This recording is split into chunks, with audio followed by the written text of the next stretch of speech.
Cihad Akipa, şampiyone bir disiplin. Cihad Akipa walawana be disiplineka. Nawe wi Cihad Akipaye. Nawe ew Cihad Akipaya. Ew kurdekî bokseyê li Almanyayê dijî. Ew kurdekî boksênera li Almanya de jît. Ew şampiyonê kickboxê ye.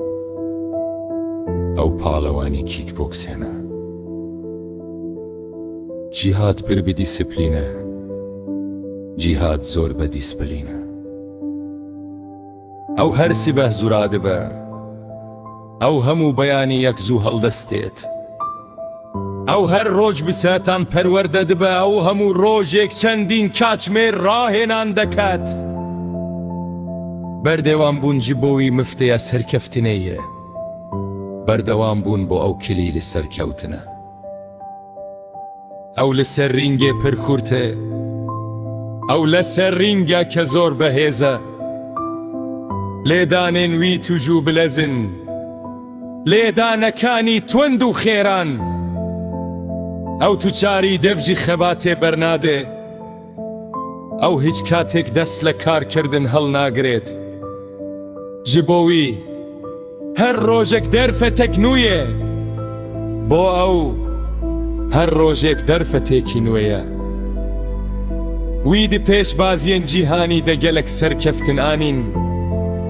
Ew li pêşberkê cîhaniyekan de zor serkewtinî bedest hêne. Ew bi ala Kurdistanê derdikeve ser rîngê. Ew bi alay Kurdistanê deçête ser rîngeke. Ew nîşana serkeftîna xortên Kurd e.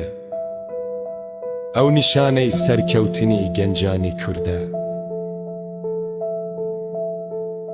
Cihad bîkê dû dîsiplîna xwe gehîşt lûtkê.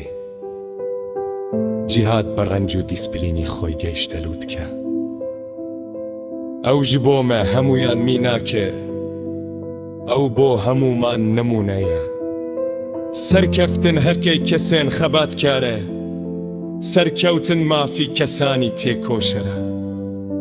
Bijî cihad, bijî serkeftin, bijî Kurdistan, bijî cihad, bijî serkewtin, bijî Kurdistan.